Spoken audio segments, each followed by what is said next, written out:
Let us pray. As Canadians and as Albertans, we give thanks for the precious gifts of freedom and peace which we enjoy.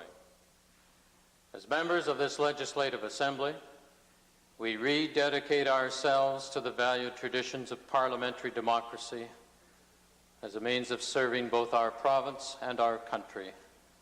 Amen.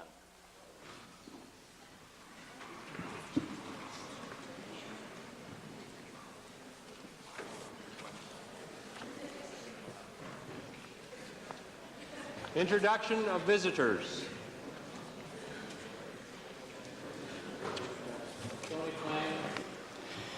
Thank you, Mr. Speaker. I would like to introduce an exchange student from Norway, Per Christian London. He is accompanied by my predecessor, Bill Purdy, who prior to his retirement, after 15 years, served the Stony Plain constituency in this Assembly. Mr. Speaker, our guests are situated in your gallery, and I ask that they rise and receive the warm welcome of this Assembly.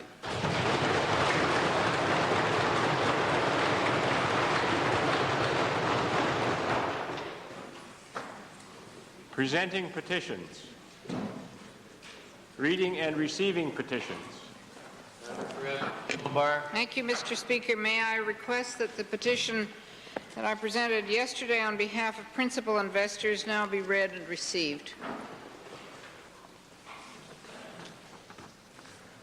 We, the undersigned, request the Assembly to urge the government to institute a committee to investigate the possibility of a plan to acquire the first investors and associated investors' assets from the receiver manager, Coopers & Lybrand. The purpose of this plan would be to expedite a distribution of cash to depositors, the majority of whom are elderly and unable to work. Presenting reports by standing and special committees. Notices of motions. Introduction of bills. Minister of Education. Mr. Speaker, I am honoured and privileged on behalf of the Government of Alberta to introduce Bill 27, a new school act. This new legislation is the culmination of over 4 years of review, discussion, and consultation on a variety of issues fundamental to the education of Alberta's young people. I believe that this new legislation will provide a framework for our children's future. It will provide a clear direction to our education system and a firm foundation for its future development and growth.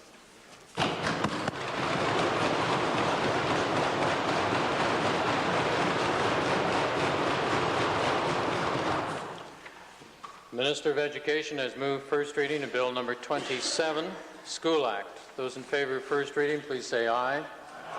Opposed, please say no. Carried. Bill number 27, School Act, introduced by the Honourable Mrs. Betkowski, is now read a first time. Tabling returns and reports. Minister of the Environment. Mr. Speaker, I would like to table with the Legislative Assembly today a brochure titled Water Supplies Assistance Program. The brochure outlines the details of the major program that Premier Getty announced to the people of Alberta on April 21, 1988. And as well, Mr. Speaker, I would like to table with the Legislative Assembly today as well a copy of a speech that I gave in Boyle, Alberta on February 3, 1988.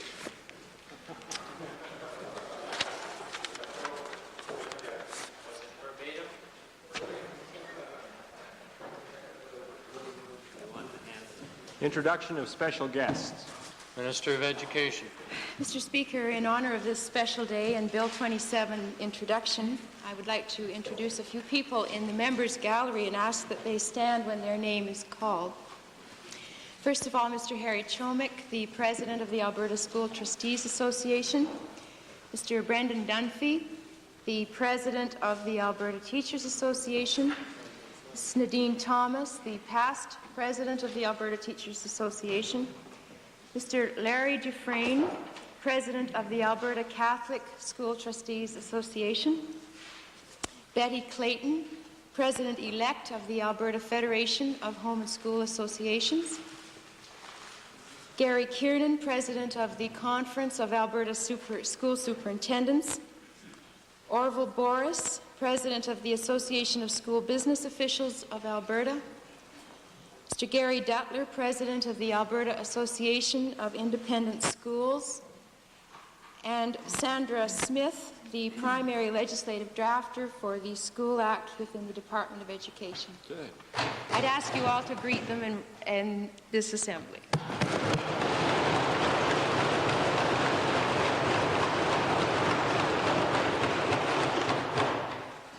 Leader of the not the opposition.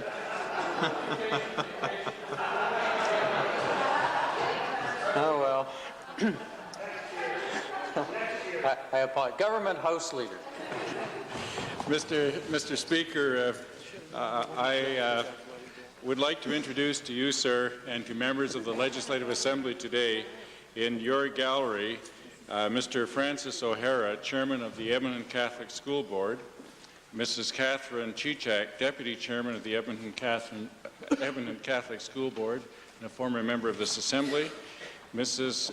Gagne, Trustee, Edmonton Catholic School Board, Dr. John Brasso, Chief Superintendent, Dr. John Aitchison, Area Superintendent, Ms. Donna Swiniarski, Coordinator for Community Relations, Mr. Kevin Murphy, Principal, St. Basil Catholic Elementary, and Mr. Dale Ripley, Principal of St. Gerard Catholic Elementary. And Mr. Speaker, also in the members gallery from the representing the Public School Board of Edmonton, Mr. Don Williams, Vice Chairman, Mr. George Luck, Trustee, Mr. Don Massey, Trustee, Mrs. Joan Cowling, Trustee, and Mr. Dale McLaren, Consultant Administrative Support Services. I would ask the members to accord those standing the usual warm welcome.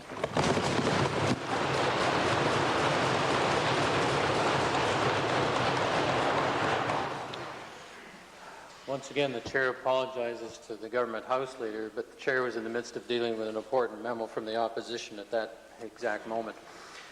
Member for Stony Plain, followed by Wainwright. Thank you, Mr. Speaker. Mr. Speaker, I too would like to introduce to you and members of this Assembly two guests connected with education in the County of Parkland.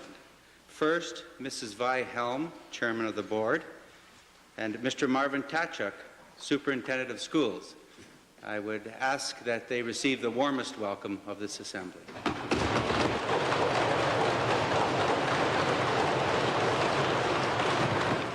Wainwright.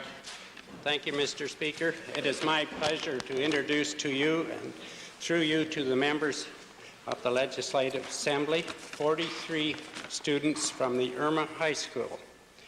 They have come today to see the government in action. The great little city of Irma, population 499, have the distinction of being recorded in the Department of Education records as being the first consolidated high school in Alberta. They are seated in the public gallery. They are accompanied by teachers Alan Jameson and Alan Beniak and bus driver Alvin Below. I would ask that they rise and receive the warm welcome of the Assembly.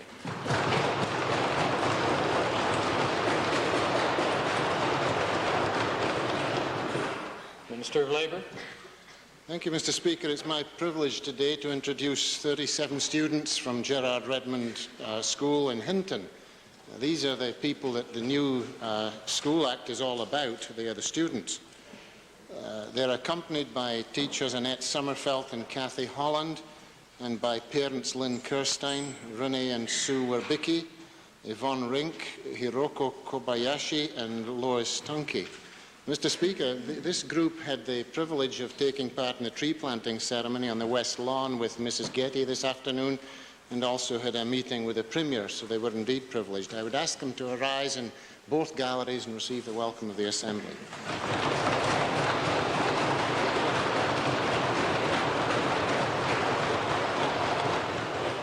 Edmonton Glengarry. Thank you, Mr. Speaker. It's a pleasure to introduce to you and members of the Assembly 12 members of the Unitarian Church of Edmonton. They belong to Univintage, a seniors activity group within the church, and they are an active group, but when I managed to catch up with them at lunch today, we discussed several topics, including the term senior citizens. They like the term elders or wise seniors and vintage citizens. I would ask these vintage citizens and friends to rise in the members' gallery and receive the warm welcome of the Assembly.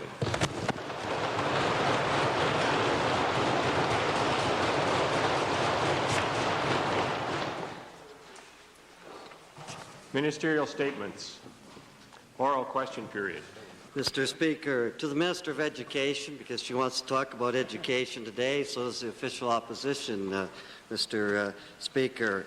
We have recently surveyed a number of Alberta school districts, and the results show an alarming increase both in the types and amounts of user fees that are being used in the province.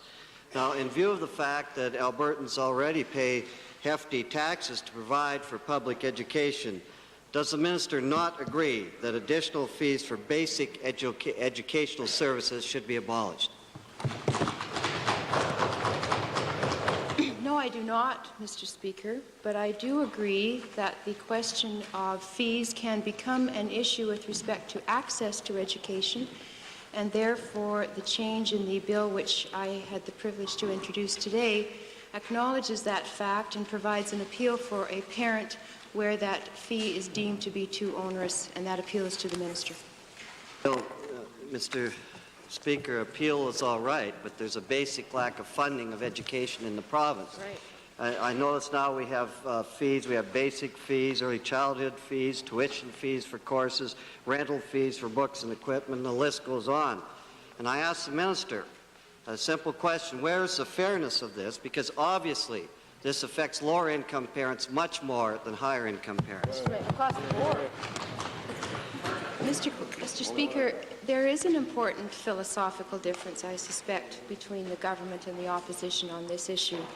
And certainly the ability of a school board to charge a user fee for things like school textbooks instead of requiring that a parent purchase those books is in recognition of access to education. The difficulty that some may have in meeting those fees is exactly why the appeal was built in for the province, and we will have to see how how actions occur under that new legislation. Mr. Speaker, public education was meant to be there equally for people regardless of their income, and they shouldn't have to go through an appeal procedure. That's the point, Mr. Speaker. And does the minister then, obviously she agrees with user fees, she's already indicated that, but does she not agree that there should be some limit on these fees regardless of the appeal procedure?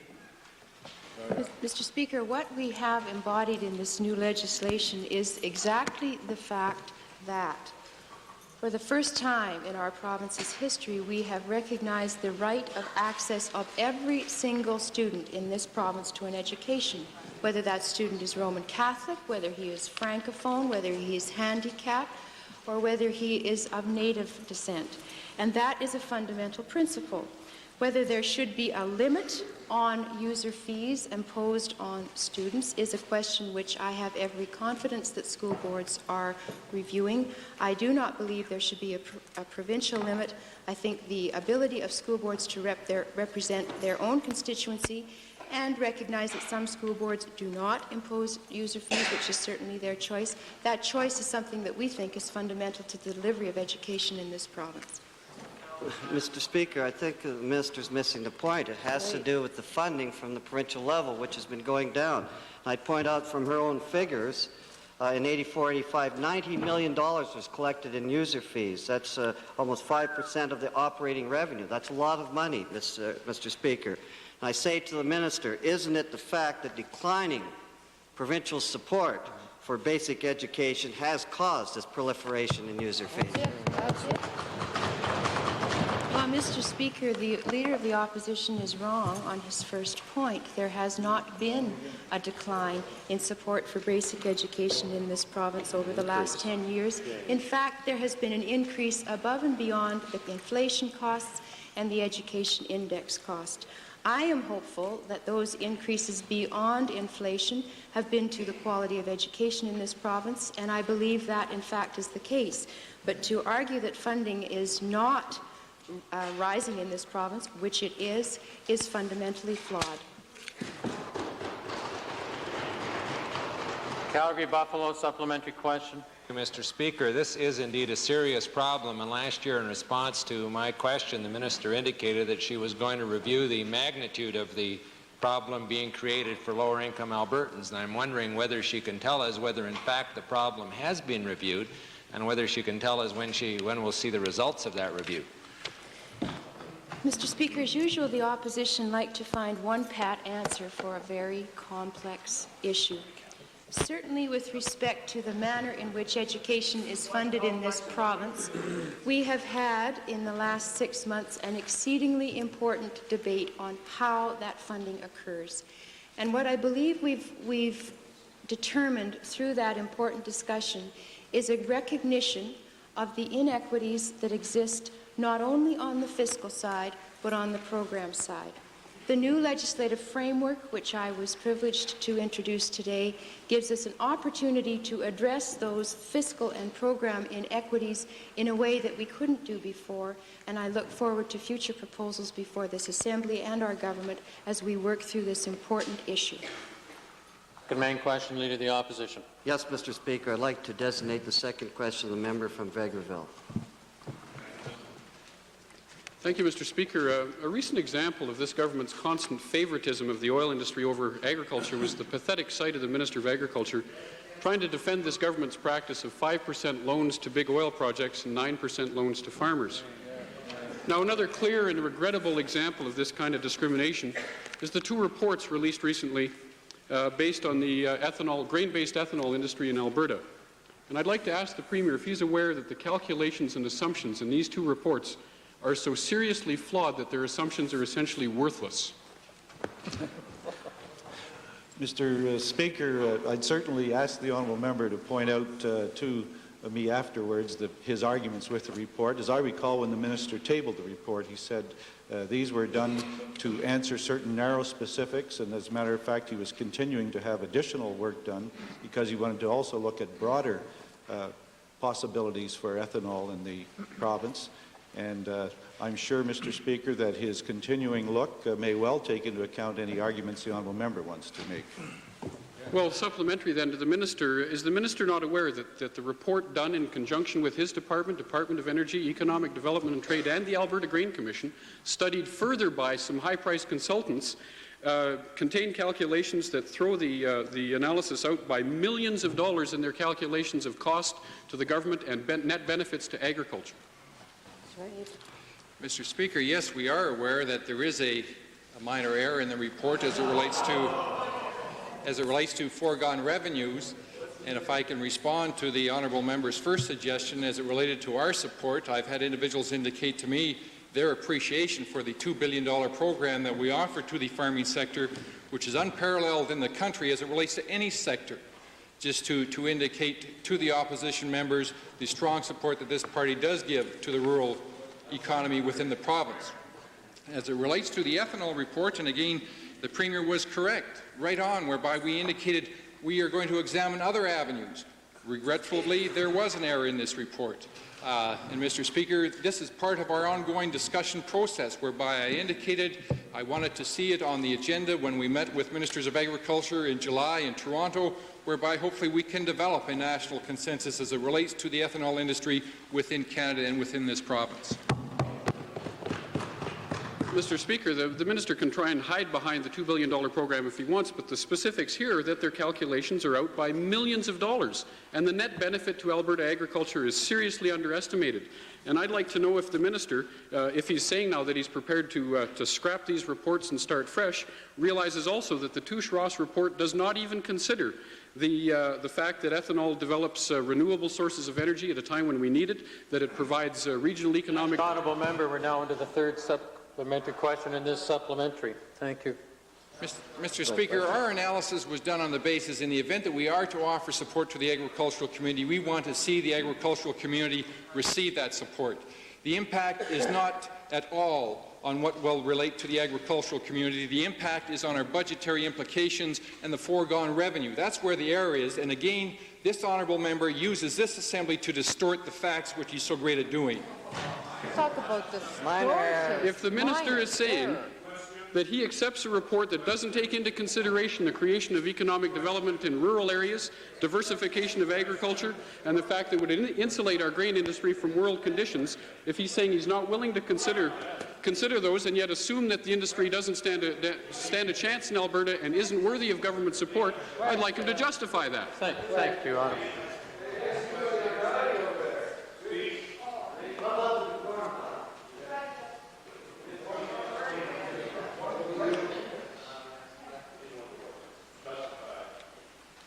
Minister of Agriculture. Mr. Speaker, as the Assembly is aware, I never said that whatsoever. And again, we're having a distortion of the facts by the honourable member from Vegreville. I received the reports. There was nothing that would have made me happier, and I indicated that on a number of occasions, if this ethanol production would have worked to the advantage of the agricultural community. If we're going to spend somewhere in the vicinity of $40 million, we want to see a flow-through directly to the agricultural community and not have it siphoned off by a number of other industries, Mr. Speaker, if it's not to benefit. Mr. Speaker, I was kind enough to listen to the honourable member. Maybe he'd be kind enough to listen to me. But, Mr. Speaker, we are going to continue with our analysis. We've indicated we're going to have public meetings throughout the province, which are going to be sponsored by Unifarm, so that we can receive the information from those interested groups and in turn relay the information that we have developed over the last number of months. In addition to that, we are going to put it on the agenda with the agricultural ministers across the country, because there is nothing that would make me happier if this would prove to be a viable operation and would return net benefits to the agricultural community.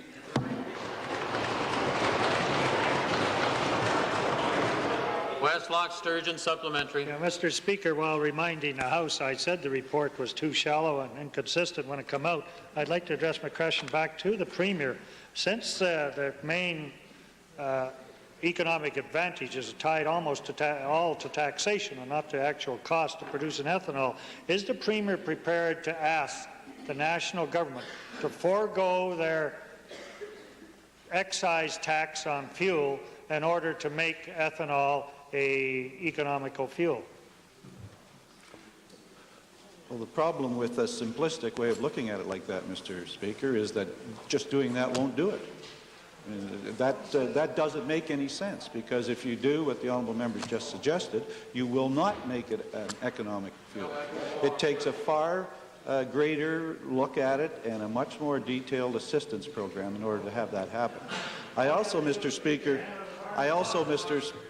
want to comment on the opening question in this line. I have a chance with the supplementary, and that is where the honourable member refers to a 5% interest rate compared to a 9% interest rate. Again, that's a fallacy. That is not a comparison of a 9% to a 5%. In fact, the 5% interest rate is a basic interest rate plus a considerable amount of upside potential flowing to the government, which may be far more than 9% as the project develops. Cloverbar, supplementary. Mr. Speaker, to the Minister of Agriculture, in the Minister's study of the question of using ethanol, what is the experience in other jurisdictions where they have been actively using gasohol in some of these other jurisdictions? Mr. Speaker, we've done a fairly in-depth analysis as to other jurisdictions, whether it be Brazil or the United States, and there's deep and serious reservations as to the production of ethanol. In some areas it has proved successful, but in other areas it has not. And quite frankly, as much as I hate to say it, the negatives appear to outweigh the positives. Member for Red Deer North. Supplementary, Mr. Speaker, to the Minister of Agriculture, and to get back to the main question which the opposition has strayed from, can the Minister tell us, in light of the fact that Alberta government programs give farmers the lowest input cost of any in Canada, over what period of time are the 9% loans and the 6% loans available to farmers? Mr. Speaker, the program that we announced some time ago, many months ago, July of last year, is a 20-year program of insured rates at 9% for 20 years for those within the farming population that wish to exercise it. Under the Associate Minister, we have the Beginner Farmer Program, which effectively offers 6% interest rates to our beginning farmer population. Thank you.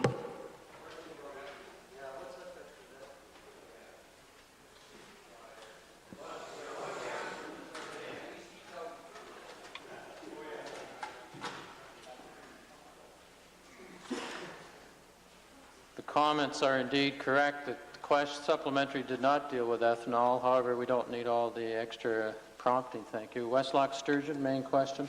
Mr. Speaker, my main question today is to the Premier also. It's back in the 70s, the Premier was a very major part of the present government of the day that came up with a rather interesting deal with the petrochemical industry, apparently promising them access to natural gas in Alberta. Now, Mr. Speaker, the chickens have come home to roost, and that the petrochemical producers want the government of the day to force some of our natural gas producers to deliver the natural gas in order to extract the ethane from it. My question, Mr.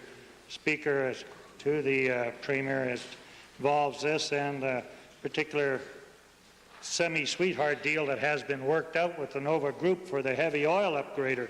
Is it possible at all, Mr. Speaker, that we are some sort of a secret agreement here, that in order to, this is to make up for the fact that the ERCB has ruled that the gas producers don't have to turn over the gas? Is he compensating Nova by making a loan here in the heavy oil upgrader? No, Mr. Speaker, and I think the honourable member should carry his argument against the upgrader out to Lloydminster and tell the people out there that he's against that project. Also, the people of Alberta who want to see their heavy oil developed and produced in the future, such a magnificent resource. The member is referring to the petrochemical industry. I should draw his attention on April the 27th, it also to a question from the Liberal caucus. When I outlined at that time, long before the ERCB report, I outlined the policy of the government with regard to petrochemical development in this province. And that is that we will not allow the jobs to be shipped down the pipeline to other parts of Canada or in the United States. That we will have that resource upgraded here in Alberta. And that is our policy, and it's going to continue to be our policy. The Energy Resources Conservation Board, in this report, has done as the Minister of Energy said the last time he answered the question. That is, this is a set of recommendations. The government makes policy.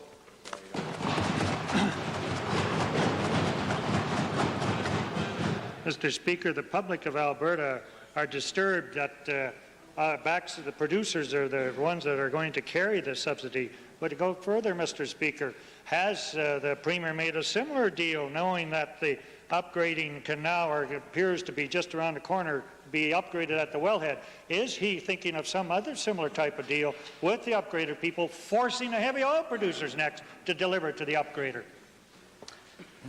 Well, Mr. Speaker, no, I'm not, but I will confirm one thing, and that is that we are going to have heavy oil upgraded, and we are going to make sure that we have the jobs in Alberta. We make sure that we're going to have that resource play an important part of our future development. And we're going to make sure that our resources in the petrochemical industry are also upgraded in this province. Mr. Speaker,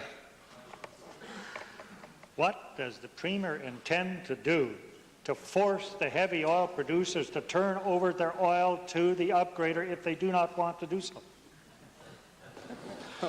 I'm going to get a baseball bat and hit them over the head. Mr. Speaker, the company has already entered into contracts. If they are able to have the upgrader go ahead with the support we're giving them, they've entered into contracts for supply already. The heavy oil producers may not think the baseball bat is that funny, Mr. Speaker. This is a minister that has made some rather foolish, or Premier made some foolish deals in the past.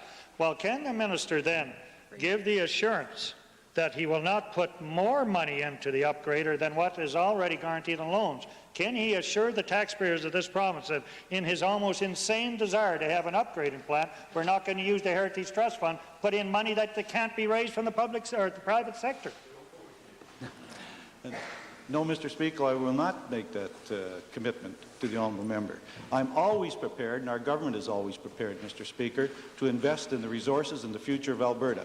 And we are not going to have the honourable member's position, which I'm sure we will explain to the people in Lloydminster and other parts of Alberta, that he's not prepared to support resource development in this province. Our government is, Mr. Speaker. Supplementary. No supplementary.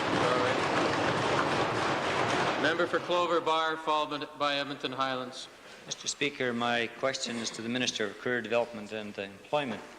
And recently the Minister announced a $15,000 grant to Rocky Mountain House Resort to finance a major expansion. Now, Mr. Speaker, I would like to know from the Minister what are the guidelines, or are the guidelines into place as to who gets these grants and who doesn't? Is it just an ad hoc committee? Is it the Minister's discretion? What are the guidelines as to who gets the grant and who does not get the grant? Mr. Speaker, I apologize. I didn't hear the project, nor did I hear the program he's referring to. Maybe he could repeat it. Mr. Speaker, it's that alphabetical one, A, B, C, D. And the grant was the $15,000 grant to the Rocky Mountain Resort program, or the project. Well, Mr. Speaker, the Alberta Business and Community Development Program has been a very successful program. There have been a number of initiatives from one end of the province to the other. The program is designed to break out the labor component in building facilities, business development, community development projects, to encourage the use of local labor. Now, if the honourable member has a particular concern about one of those projects, I'd be pleased to look into it. I'm not familiar with his concern. I can say that in terms of review of the project, those projects are, the applications are made by the particular community or business. They are reviewed by the department. In this particular case, they would be reviewed by the Northern Alberta Regional Office, and then referred down to the office here in Edmonton, to my office for a final review, Mr. Speaker. Mr. Speaker, my apologies. I guess the Minister didn't understand or didn't hear what I first asked. Is there a policy in place? Or do you, sir, make the final decision about who gets it and who doesn't get the grant? That's the bottom line. Mr. Speaker, there definitely is a policy, and as a matter of fact, there's a very distinct set of criteria and guidelines that are published. All members from both sides of this House have constituencies and communities that are accessing this program. The decisions are made as they are on all of our other programs, and that is if the community meets the guidelines or the business meets the guidelines and the job creation is generated in the particular community for the development of the project, then it is reviewed on that basis. Again, Mr. Speaker, I don't know if the member is getting to something specific he has a concern with. I wish he'd bring it to my attention, and I'll try and deal with it. Mr. Speaker, I'm trying to do the Minister a favor. The quickest way to get your butt kicked out of this place is not to treat everybody fairly. Right. And that is inviolate. The question and the concern that I have, Mr. Minister, is are all businessmen eligible for this program, or is there a chosen one or two? Because programs should apply to all people and all sectors. And it bothers me that somebody has to make the decision about one person getting a grant over another person. I want to know what the policy is so that everybody is treated fairly and equally. Mr. Speaker, obviously the member is indignant about something. There obviously has a burr under his saddle. I don't know if he is aware that there is not fair and equitable treatment within any of my department programs. I would hope that he makes them aware. He makes those awarenesses to me immediately so I can deal with them, rather than beating around the bush. Mr. Speaker, I'm not beating around the bush. I'd like to ask a further supplementary. And again, I will try and teach the Honourable Rookie Minister about the facts of political life. If you have 100 applications, Mr. Minister, and you accept one, you've got 99 people mad at you. Never forget that. So the policy that I want to know from the Minister is, does it apply to everyone? Is everyone eligible to get this grant? Because only 2 people so far that I know got grants. So there are probably 99 people that didn't, and you got 99 mad at you, 2 happy. You're never going to be around too long with that ratio. Well, Mr. Speaker, I think I've been a minister longer than the honourable member has, and I'm willing, though, to benefit from his vast knowledge in and around government. but I would certainly encourage him to do a little better research. To suggest that there have been 2 grants under that program is ridiculous. I myself have signed off probably in the area approaching 100 from one end of the province to the other. The guidelines are published and they're available. As a matter of fact, they're printed on a green sheet, Mr. Speaker. I have members from all sides of this House come to my office or pick them up at the career centres or at our regional offices and find the guidelines. If he wants a set of the guidelines, he could have asked me, Mr. Speaker, but to suggest that there is inequities in the program, I think is ridiculous. If he has a particular instance that he feels somebody has not been dealt with fairly, please bring it to my attention. I'd be pleased to deal with it. It's a very successful program, and we've been pleased with it, and it's a significant job creator in this province. Oh, sorry, you're done. Sorry, I checked. Edmonton Meadowlark. Thank you, Mr. Speaker. To the Minister of Career Development, since there are guidelines and criteria clearly published, could the Minister please indicate why it is that ministerial involvement would be required in the review and approval process? Under what circumstances does the Minister overrule the criteria that are set out clearly for the public? Well, Mr. Speaker, I think it's always appropriate that in the event that there are projects designated by the Department or approved by the Department, I think it's important that I review them to see that they don't conflict with government policy. I don't expect the individuals in the department who are reviewing the project to necessarily make those judgments. I can say, Mr. Speaker, that I have not, of the approaching 100 of those projects that have been sent to my office, I have not refused one. And I do review the press release that announces them. Again, Mr. Speaker, it's been a very successful project. The response has been fantastic from the business and the nonprofit organizations in this province. So I'm really quite perplexed. If there's an example of an abuse or misuse, I'd be pleased to deal with it. The guidelines I'll be sending to the minister as soon as I get back. Thank you, Honourable Minister. Member for Edmonton Highlands, followed by Calgary, Buffalo, and St. Albert. This is a supplementary question, Mr. Speaker, to the Minister. I wonder if he'd answer the question that was originally put to him, that being, on what basis does the Minister, who has acknowledged that he signs the agreement for the program, on what basis does he priorize, on what basis does he actually approve or disapprove those applications? Well, Mr. Speaker, I did not say that I signed the agreement. The agreement is a contractual arrangement between our department and the individual applicant. I simply see that each project goes across my desk to determine whether or not it conflicts with the policy of this government. Of the applications that have come across my desk, none of them have. I have if there is a concern that somebody has been refused for a particular reason, pleased to look at it. It's not unlike any of the other programs that are of this nature, Mr. Speaker. Okay, Edmonton Highlands, followed by Calgary, Buffalo. Thank you, Mr. Speaker. Mr. Speaker, I think it's becoming painfully evident to Canadians and to Albertans especially that the implications of the Mulroney trade agreement, included amongst them at any rate, is the fact that Albertans can no longer use our natural resources as leverage for economic development, which has resulted in small producers effectively subsidizing the proposed Nova ethane plant here in Alberta. Because of the Premier's close involvement with Nova, I wonder if he will now agree to absent himself from the Cabinet when it decides this very important critical matter. No, Mr. Speaker. Well, supplementary question, Mr. Speaker. I remind the Premier that he and his government are facing a major decision here, and that he's got to mediate between small producers and Nova. Under the circumstances, can he now appreciate the public concern with respect to his decision to seek favors from Nova? Mr. Speaker, I have not sought favors from Nova. Frankly, if the honourable member wants to review the government's policy, as I stated, on petrochemical development, she will see that there is not a great problem for the government. a lot of small producers don't agree with the Premier, Mr. Speaker.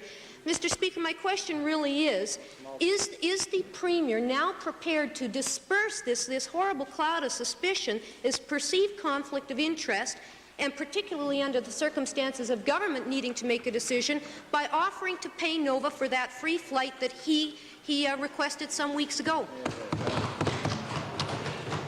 This huge cloud, Mr. Speaker, is one that certainly hasn't been apparent to me. As a matter of fact, there hasn't been one Albertan who has raised it with me, and I travel and talk to people all over this province. As a matter of fact, I have raised that issue with them, and they've said to me, we believe that when an Albertan needs help, we're prepared to help. Other Albertans are prepared to help. And frankly, that's the way this province was built. Exactly.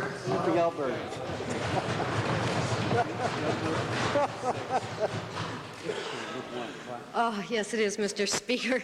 Does the Premier honestly expect Albertans to believe that he can seek favors from a company over which his own government has decision-making authority and yet claim that no conflict of interest exists, or even perceived conflict of interest? It may well be, Mr. Speaker, that certain people would be susceptible to that, but not in this government. Westlock Sturgeon on supplementary. Mr. Speaker, in view of the Premier's repeated remarks that the government makes policy and the ERCB only makes recommendations, is he prepared now to tell the House whether he is going to support the ERCB recommendation or whether he is going to have some other recommendation to make? Mr. Speaker, I've already explained to the honourable member the petrochemical policy of the government. As far as the report, the honourable member, Minister of Energy, has already said to the House that he is going to meet with the producers, small or tall, and he will also meet with the petrochemical developers in this province and see whether they have any particular input for him on the report. But it will be the government who develops any additional policy, Mr. Speaker, in any response to that report. Member for Calgary-Buffalo, followed by St. Albert. Thank you, Mr. Speaker. This is to the Minister of Community and Occupational Health. It's becoming increasingly clear that the government has neglected the needs of youth in this province. There is a scandalous absence of facilities to deal with children and adolescents in distress, whether it's through psychiatric problems or through alcohol and drug abuse. This has had a particularly devastating impact on low-income families. To the Minister of Community and Occupational Health, can the Minister give parents and youth a firm undertaking that he will ensure that we establish quality community-based programs in Alberta for children addicted to drugs and alcohol without delay? We've had enough of this baloney about ADAC studying the issue. The need is established, and let's get some action. Mr. Speaker, the member for Calgary-McCall, the chairman of the commission, may want to respond further. Mr. Speaker, I am becoming increasingly aware and as a result increasingly concerned about the problems faced by parents and by young Albertans who have a chemical dependency. Clearly there are programs within our province that meet the needs of some of these young Albertans, and there are programs outside the province. And we are working to build a better system of funding for those young Albertans who must go out of the province for that treatment.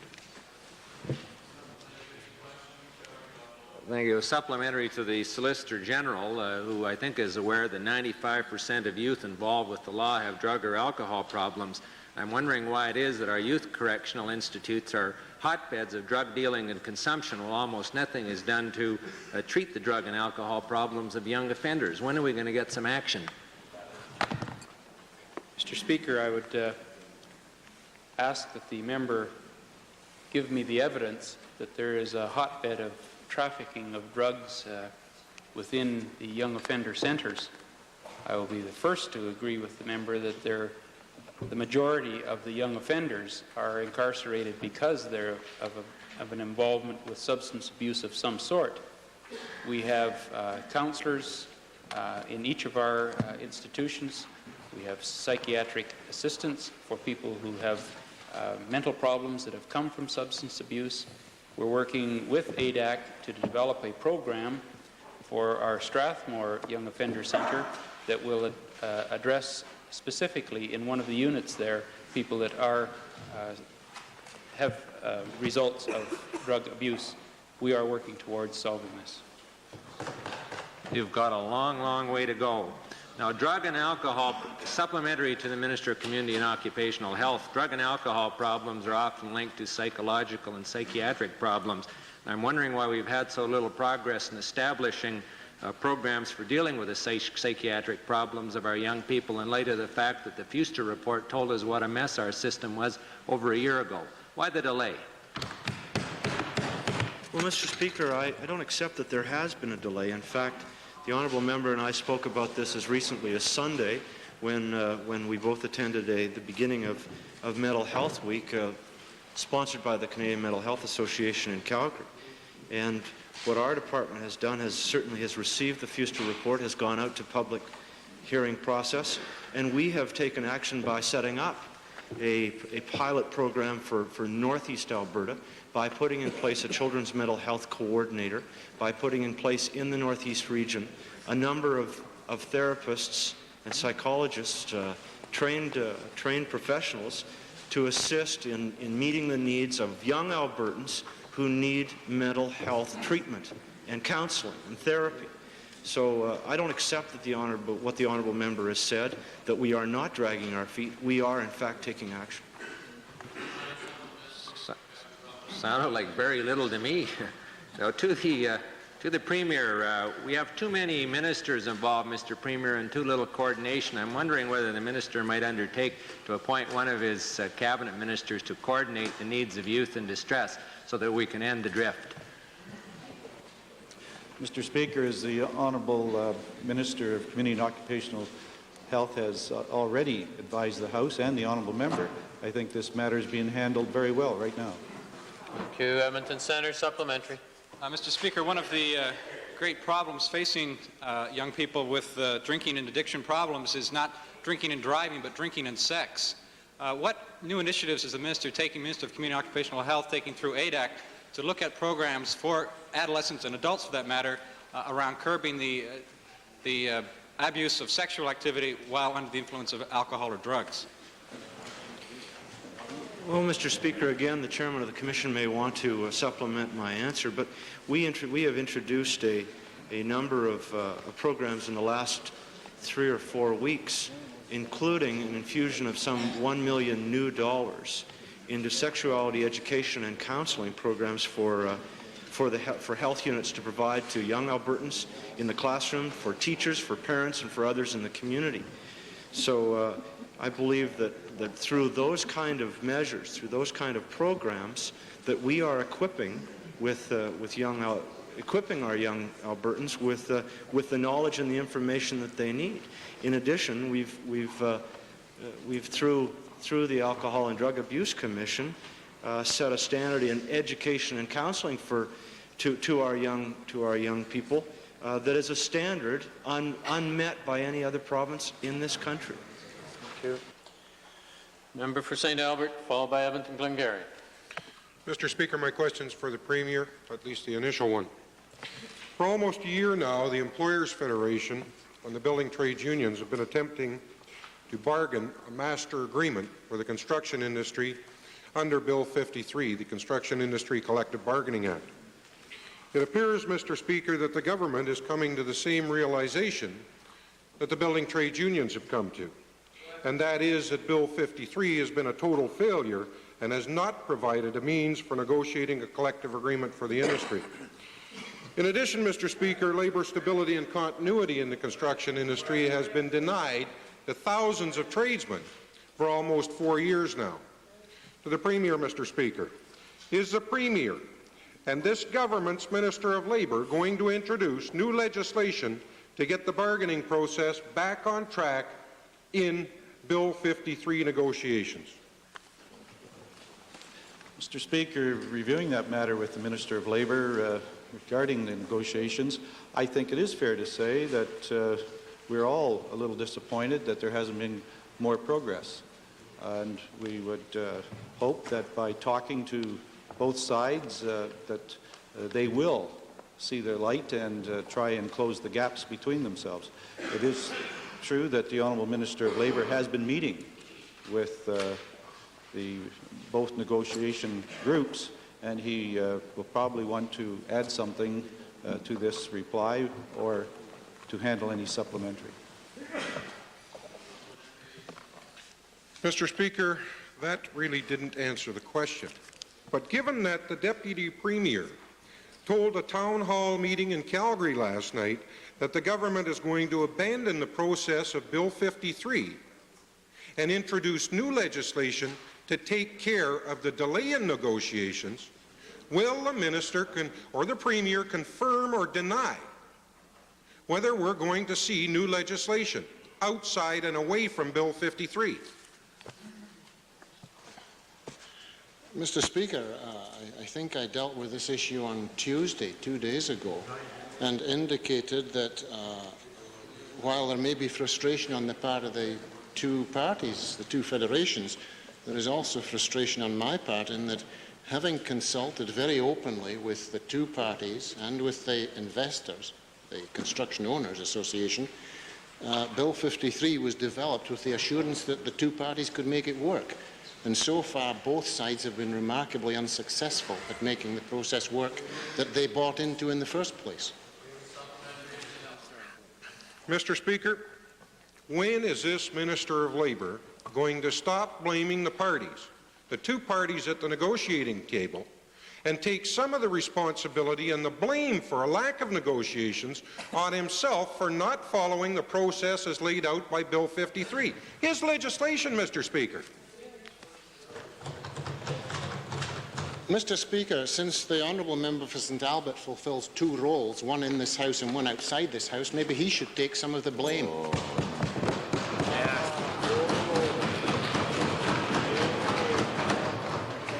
Mr. Speaker, I've never heard such nonsense in all my life. Mr. Speaker, when is this minister going to accept the responsibility of his legislation and see it through to an end? Put a timeline in. Put an end to this process. That's the problem, and you know it. Fix it.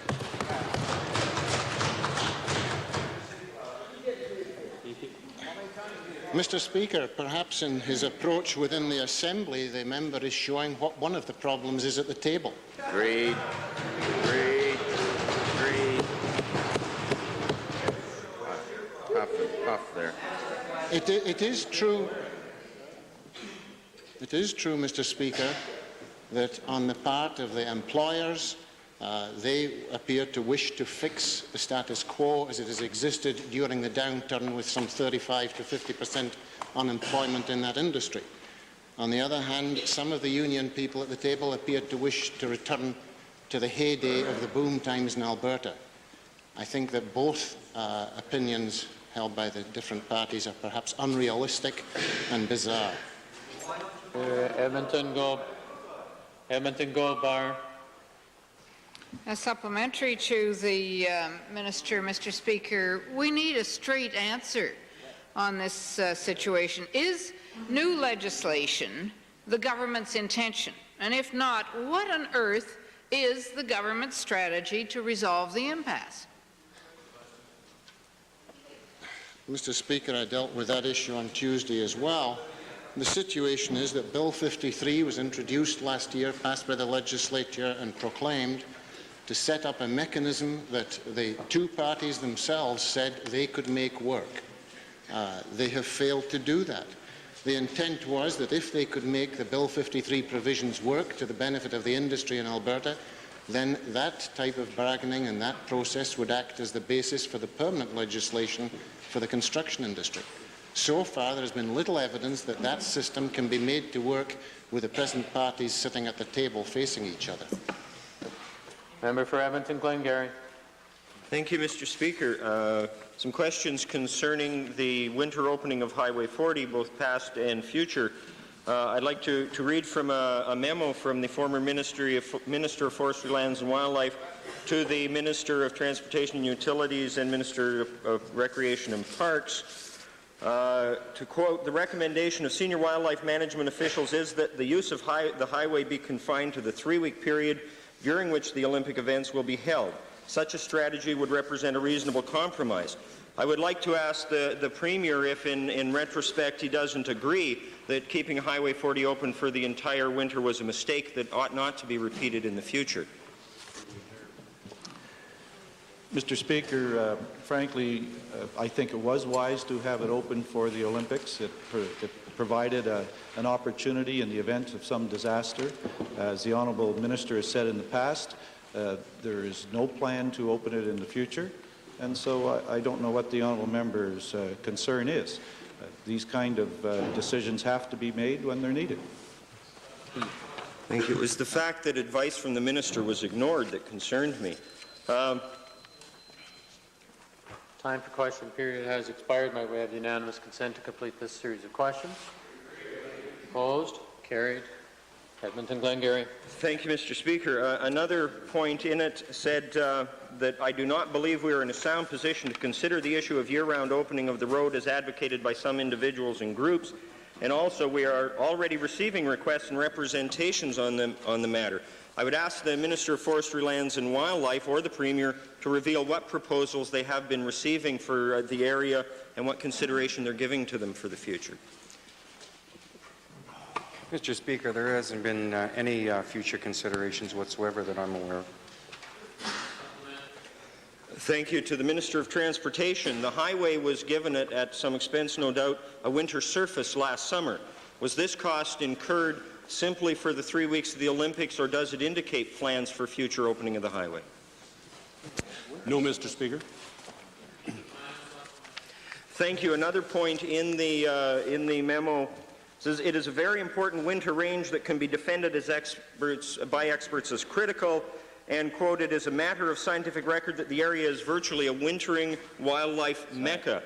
Will the Minister give his word in this House that Highway 40 will remain closed in winter and that no winter recreation facilities will be built there?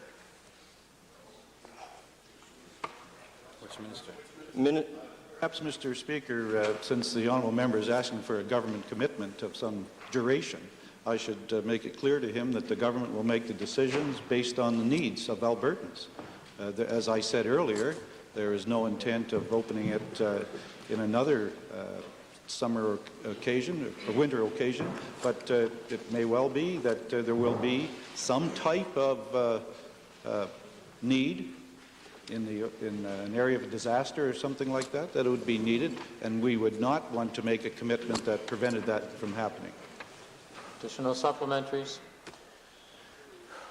Chair would like to ask the member for Edmonton Glengarry if it's his intention to file copies of the correspondence that he has been extensively quoting from in this question. Just a question to the House. Yes, I'd be delighted to. I've been given to understand in the past that it's not appreciated we do so in the middle of question period. It's the extent of the quotation that was going on in terms of the 4 questions, Honourable Member. The Chair has had notification from the member for Vegreville under Standing Order 40 with a request for unanimous consent. Vegreville. Thank you, Mr. Speaker. I rise under the provisions of Standing Order 40 to request the unanimous consent of the Assembly to deal with a motion. I have copies for all honourable members here.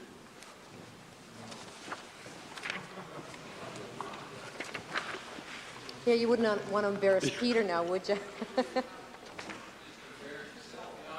Could read the motion, please. Mr. Speaker, the motion reads, be it resolved that the Assembly suspend the normal order of business under Standing Order 8 and move immediately to consideration of Motion 251, standing in the name of the Honourable Member for Vegreville on today's order paper, and entertain no motion to adjourn or other motion until such time as the question on Motion 251 is put and resolved. If I may speak to the immediacy of this motion, Mr. Speaker, I would like to point out that we demonstrated in discussions earlier in the Assembly today that the reports issued by the government on the ethanol industry are seriously flawed and inadequate, and I'm concerned, Mr. Speaker, that the conclusions drawn by the government in that regard has encouraged some business people in the province to look elsewhere to develop some important regional economic development opportunities. Indeed, Ethanol Energies of Calgary is musing about the need to move out of province to develop, and that's a concern not only of mine, but I'm sure to a number of other rural MLAs who represent. Point of order. The honourable member should confine himself to the points of urgent and pressing necessity. His debate at this point is musing about what other people may be thinking or may be doing, and in expressing that, he is, in fact, probably creating some confusion, because the government has, in cooperation with Unifarm, which is sponsoring meetings, as proposed in the motion, through the Grains Commission, is actually involved in meetings. So it is proceeding, and he should return to the urgency. The point of order is well taken. Back to the urgency. Member for Vegreville. In spite of the lack of Beauchesne, Mr. Speaker, the government may not consider business people moving out of Alberta to be urgent, but I do. In terms of the legislative agenda, the only evidence of legislative concern for ethanol industry in the province of Alberta is my motion 251.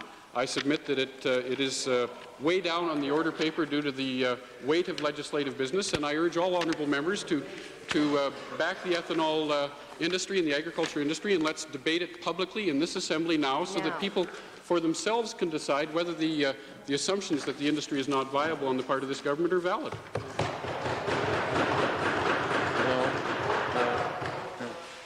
Understanding Order 40, only the member proposing the motion may speak to the matter of urgency. There's a request for unanimous consent with regard to dealing with the motion. Those in favor of giving unanimous consent, please say aye. Aye. Opposed, please say no. No. Request fails. Or is this to be a point of order, honourable member? Minister?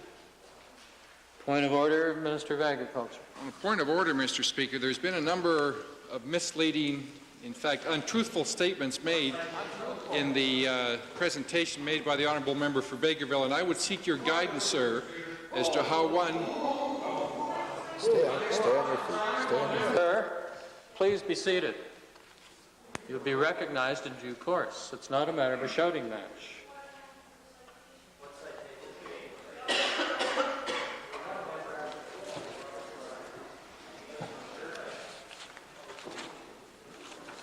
Okay. Minister of Agriculture, speaking to the point of order and indeed about to give a citation. Yes, Mr. Speaker, I was going to do so before I was so rudely interrupted by the honourable member for St. Albert, who had no citation. My citation, Mr. Speaker, is citation 351. The honourable member for Bakerville indicated there had been an application for support by Ethanol Energies. There has been no formal application for support to this government, Mr. Speaker. He's misleading. Another quote, Mr. Speaker, he indicated that they were government reports. Mr. Speaker, they are not government reports. They are reports commissioned by this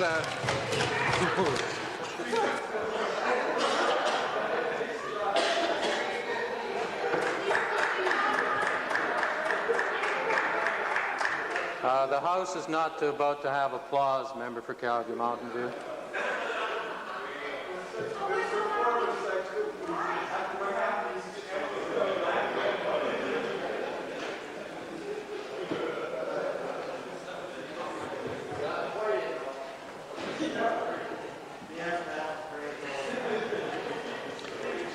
The chair applauds to some degree the Minister of Agriculture for throwing out number 351. If indeed there was a transposition of numbers, 315 might have some kind of leeway to it. However, nevertheless, is there indeed a valid citation? I think really the Minister of Agriculture has raised a concern, which is indeed a complaint against another member's statements. Thank you. The record will be examined. Member for St. Albert on a point of order. Mr. Speaker, understanding orders, Section 22. It's been common practice in this legislative assembly when any member rises on a point of order that they're to give either standing orders or Beauchesne and a number to this legislative assembly. Now, I'd like to see that practice followed by all honourable members of this assembly.